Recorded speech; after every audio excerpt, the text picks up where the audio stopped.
नमस्ते दोस्तों, मेरे channel tales of mythology and facts में आप सबका स्वागत है, जहां वास्तविकता और कल्पना के बीच की रेखाएं धुंधली हो जाती हैं। पौराणिक कथाओं के विशाल विस्तार की यात्रा में मेरे साथ शामिल हों, क्योंकि हम उन कहानियों की गहराई में उतरेंगे जिन्होंने सदियों से मानव कल्पना और संस्कृति को आकार दिया है। आज हम जानेंगे एक ऐसी पौराणिक कथा जो वास्तविकता का रूप लेती है। आज हम बात करेंगे खाटू श्याम और हिमाचल के बड़े देवता कमरू नाग की कथा के बारे में, जो कि एक आकर्षक कहानी है जो हिंदू पौराणिक कथाओं में पीढ़ियों से चली आ रही है। खाटू श्याम को हिंदू देवताओं में सबसे पूजनीय देवताओं में से एक माना जाता है, जिन्हें अक्सर कलयुग के भगवान या कलयुग के देवता के रूप में जाना जाता है। दूसरी ओर कमरू नाग को बर्बरिक के बचे हुए शरीर का भौतिक रूप माना जाता है, जो एक शक्तिशाली योद्धा था, जो हिडम्बा का पोता और घटोत्कच के पुत्र थे। पौराणिक कथा के अनुसार महाभारत युद्ध के दौरान भगवान कृष्ण ने जब बर्बरिक का सिर काट दिया था, और कहा जाता है कि उन्होंने उसे वचन दिया था कि इस कलयुग में उन्हें खाटू श्याम के रूप में पूजा जाएगा। कहानी यह है कि बर्बरिक का सिर काटने के बाद भगवान श्री कृष्ण जी को उनके बचे हुए शरीर के अंगों को देवताओं में बांटने के लिए कहा गया था। ऐसा माना जाता है कि उनका धड़ कामरू नाग एक नाग देवता में बदल गया था और उसका सिर खाटू श्याम बन गया।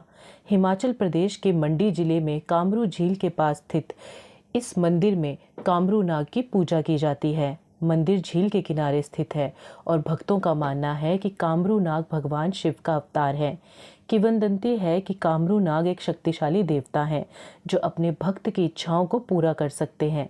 स्थानीय मान्यता के अनुसार कामरू नाग अपने दयालु और परोपकारी स्वभाव के लिए भी जाने जाते हैं और भक्त अक्सर उनका आशीर्वाद लेने के लिए उनके मंदिर में आते हैं। कामरू नाग की पूजा का सबसे दिलचस्प पहलू उन्हें सोने और चांदी का चढ़ावा चढ़ाने की प्रथा है। भक्तों का मानना है कि अगर वे कामरू नाग को सोना भेंट के रूप में चढ़ाते हैं तो वो उनकी दिल की इच्छा पूरी कर सकते हैं। यह प्रथा पीढ़ियों से चली आ रही है और देश भर में भक्त कामरू नाग के मंदिर में उनका आशीर्वाद लेने आते हैं। मंदिर अपने आप में एक खूबसूरत संरचना है जो हरे भरे जंगलों और सुरम्य पहाड़ियों से घिरा हुआ है। कमरू नाग की मुख्य मूर्ति एक शांत वातावरण में स्थित है, जो सुंदर मूर्तियों और जटिल नक्काशी से घिरी हुई है। मंदिर परिसर में एक सुंदर झील भी है, जो इसकी प्राकृतिक सुंदरता में चार चांद लगाती है। कामरू नाग मंदिर में हर साल 14 और 15 जून को काफ़ी बड़ा मेला लगता है और माना जाता है कि उस समय बड़े देवता यानी कामरू नाग जी झील में सभी भक्तों को दर्शन देते हैं। झील में पड़ा हुआ सोना, जिसे सब श्रद्धालु अपनी इच्छा पूरी होने पर चढ़ाते हैं, उन्हें कभी भी इस झील से निकाला नहीं जाता, क्योंकि यह मान्यता है कि वह सोना देवी देवताओं को समर्पित है और उसे कोई भी इंसान अपने लोभ के लिए नहीं ले सकता। स्थानीय मान्यता तो यह भी है कि कामरू नाग के शांत सिपाही उस झील में पड़े सोने की रक्षा करते हैं। और एक रोमांच कर देने वाली कथा या मान्यता यह भी है कि मंदिर परिसर में एक विशाल सांप की आकृति का पेड़ है, जिसे नाग देवता का संरक्षक माना जाता है और वह मंदिर और झील की सुरक्षा करता है। अंत में खाटू श्याम और कामरू नाग की एक कथा आकर्षक कहानी है जो हिंदू पौराणिक कथाओं में पीढ़ियों से चली आ रही है।